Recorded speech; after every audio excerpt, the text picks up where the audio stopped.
मेरे फ्लैट के बराबर वाले फ्लैट में एक आंटी रहती थी जिनकी उम्र 88 साल थी और उनके शौहर कई साल पहले वफात पा चुके थे। इनके 2 बच्चे थे जो अपने नाना नानी के पास रहते थे, जबकि वो आंटी अपनी जिंदगी अकेले गुजार रही थीं। बहुत पर्दादार, खुश मिजाज और अपनी दुनिया में मग्ना औरत थीं। मैं एक सरकारी मुलाजिम था। मेरी बीवी कुछ साल पहले मुझसे तलाक ले चुकी थी और बच्चे अपनी माँ के साथ रहते थे। मेरी जिंदगी भी तन्हाई में गुजर रही थी। आंटी का अंदाज, चाल और बात करने का सलीका मेरे दिल को छू जाता था। इनके लहजे में एक अजीब मिठास थी और निगाहों में एक थकी हुई चमक छिपी थी।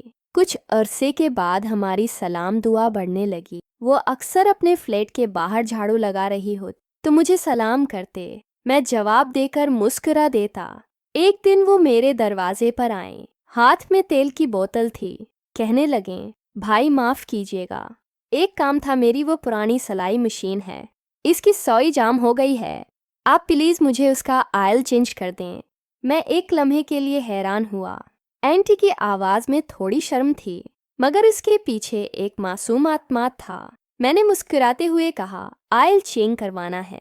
आंटी कहने लगे, जी तेल डालने वाला काम, मतलब मेरी मशीन जाम हो चुकी है और मैं कोशिश कर रही थी, मगर मेरे हाथों से कुछ नहीं हो रहा। मैंने चाबी उठाई और उनके पीछे उनके फ्लैट मैं चला आया अंदर।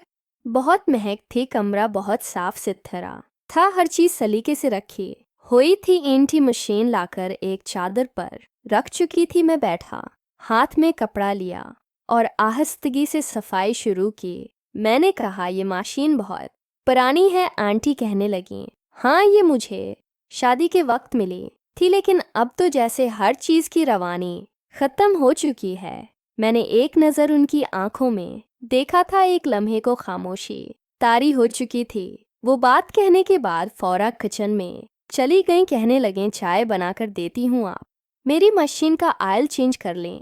जब वो वापस आए तो मैंने सफाई में कमल कर ली थी और तेल लगाकर मशीन को रवान कर दिया था। मैंने कहा, अब चलाकर देखें। वो मेरी बात सुनकर मुस्कुरा पड़े। थोड़ा सा झुककर मशीन की सुई को हाथ लगाया।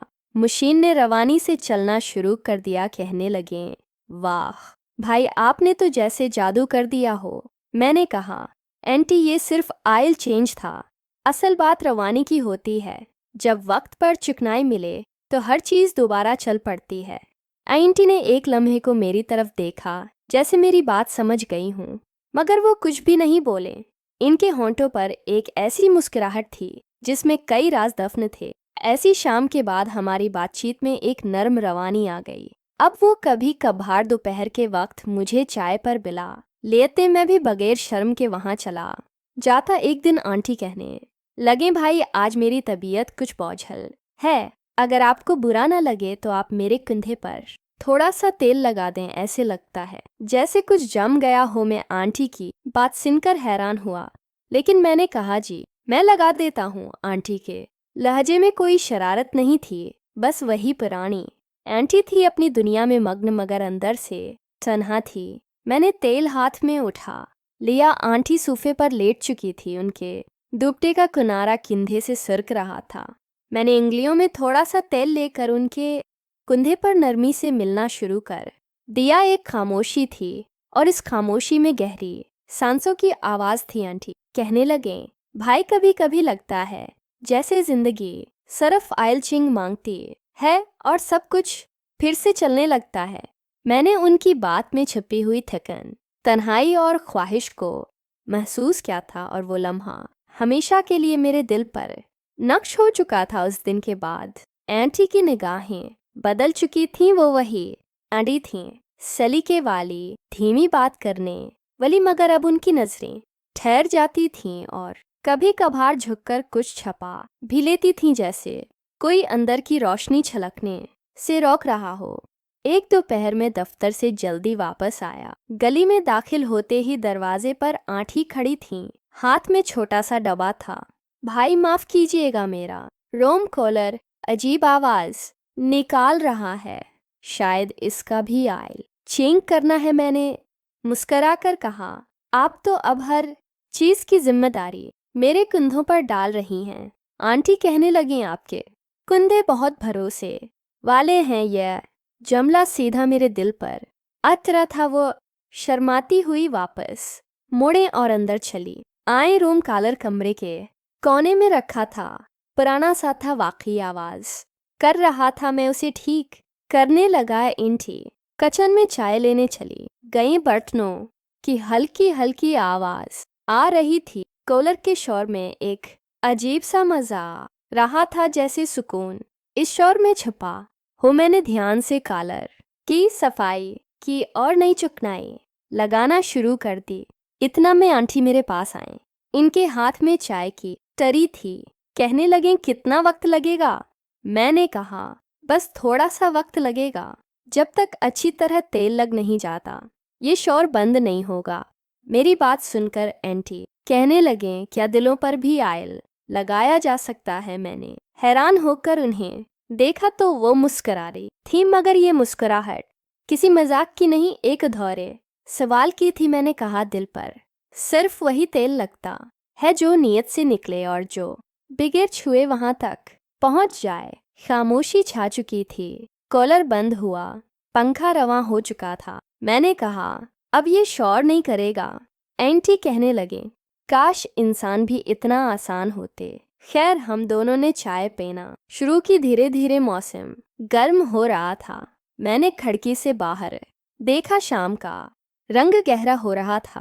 आंटी मेरी तरफ देखते हुए कहने लगे, भाई कुछ दिनों से मेरी तबीयत खराब है। शायद जिस्म में नमी की कमी हो चुकी है। अगर आपके पास वक्त हो तो आज जरा मेरे पाँव पर तेल मिल दें। ये जमला आम होता तो शायद बड़ा लगता, मगर वो इस कदर नरमी और सादगी से कह रही थी कि इसमें कोई शरारत नहीं थी। बस एक औरत की तन्हाई जानक रही थी, जो अपने जिस्म की बेरोही को किसी के लंबस से जगाना चाहती थी, वो भी बगैर किसी लफ्जी तक। वो दो के मैंने सर हिला दिया। वो सोफे पर बैठ चुकी थीं। डॉक्टर अब भी मुकम्मल अंदाज में था। उन्होंने पांव सामने किए। मैंने हल्के हाथों से तेल अंगुलियों पर लगा लिया और उनके तलवों पर नरमी से लगाना शुरू किया। किसान्स की रफ्तार आहिस्ता आहिस्ता बदलने लगी। इन्होंने अपनी आंखें बंद कर लें। कहने लगी, आपके हाथों में बड़ा सुकून है। ऐसा लग रहा है जैसे मेरा जिस मन जिंदा हो रहा हो। आंटी की बात सुनकर मैंने कुछ नहीं कहा। मैं सिर्फ इनकी मालिश करता रहा। आंटी कहने लगे, कभी कभी लगता है कि तेल सिर्फ मशीनों के लिए नहीं होता, जिस्म भी चेक चेक कर कहता है अब कुछ रवानी चाहिए। मैंने सिर उठाया। उनकी आंखों में नमी थी, लेकिन ये आंसू नहीं थे, ये किसी भी दबे जज्बात की गवाही थी। मैंने सिर्फ इतना कहा, रवानी मुल जाए तो जिंदगी का पंखा भी बगैर शोर के चलता है। एक लम्हे को हम दोनों खामोश हुए, मगर इस खामोशी में एक मियाद दे पा चुकी थी। बगैर जबान के, बगैर वादे के मैं अपने रोजमर्रा की काम करता रहा, मगर हर रात जब फ्लैट की खामोश दीवारें मेरे गर्द सुन्नाटा बनने लगते हैं, तो आंटी के वो लम्हे याद आने लगते। एक शाम दरवाजे पर दस्तक हुई। दरवाज़ा खोला तो आंटी हाथ में कुछ कपड़े लिए खड़ी थीं। कहने लगीं, भाई आपको तकलीफ होगी, मगर मेरी वाशिंग मशीन बंद हो चुकी है। कुछ लोग तो कहते हैं उसकी मोटर जाम हो चुकी है, पर मुझे लगता है बस थोड़ा सा साथ चाहिए। मैं मुस्कुरा पड़ा। मैंने दिल में सोचा कि ये औरत हर बार मुझे ही क्यों याद करती हैं, मगर शायद वो जानती थीं कि मैं चीज़ें ठीक करने का फ़न जानती हूँ, चाहे वो मशीन हो या दिल हो। आन के कमरे में दाखिल होते ही खामोशी कुछ गहरी होने लगी। मैंने मशीन का ढकना खोला। वाकई कुछ पाइप पुराना हो चुका था। हाथ गीला करने के लिए मैंने वाश बेसिन पर पानी लिया। आंटी पास खड़ी थीं। इनके बाल खुले हुए थे और एक खुशबू उनके वजूद से बहुत तेज आ रही थी। कहने लगे, भाई अगर हाथ गीला हो चुके हैं तो फिर एक छोटा सा काम और करें मेरे कंधे में आज भी वही खचाव है। मैंने पलट कर देखा। उनकी आंखों में कोई शर्म नहीं थी, न सवाल था।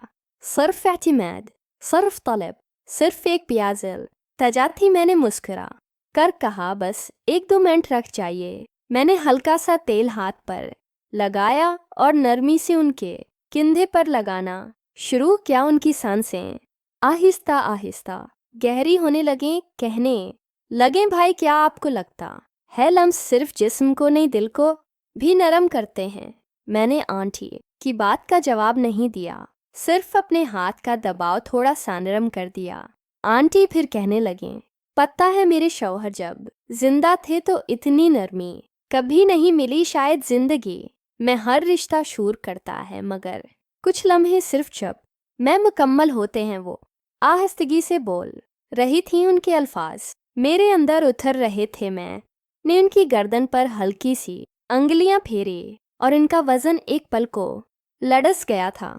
आंटी कहने लगे, भाई क्या आपको कभी लगा कि कुछ रिश्ते आयल चेंज की तरह होते हैं? न निकाह की जरूरत न वादे कि बस वक्त पर थोड़ी गर्मी, थोड़ा लम्स और चीजें फिर से चलने लगती हैं। मेरे हाथ इनकी पश्त की जानब जाने लगे। वो थोड़ा सा झुक चुकी थी, जैसे खुद को मुकम्मल तौर पर मेरे हवाले कर दिया हो, मगर खामोशी से मुकम्मल भरोसे से कहने लगे, मैं एक बात कहना चाहती हूँ। आपका हर लम्स मेरे अंदर कुछ खोल देता है, जैसे बरसों क्या जिंक साफ हो रहा हो। मैंने उन की कमर के नचले हुस्से पर तेल लगाया, धीरे धीरे मुकम्मल खामोशी में कहने लगे, कभी कभी ऐसे लगता है जैसे मैं दोबारा जीने लगी हूँ। इस लम्हे हम दोनों के दरमियान कुछ लफ्ज नहीं थे, सिर्फ सांसें, लमस और वह राज जो जबान से कभी नहीं निकलने वाले थे।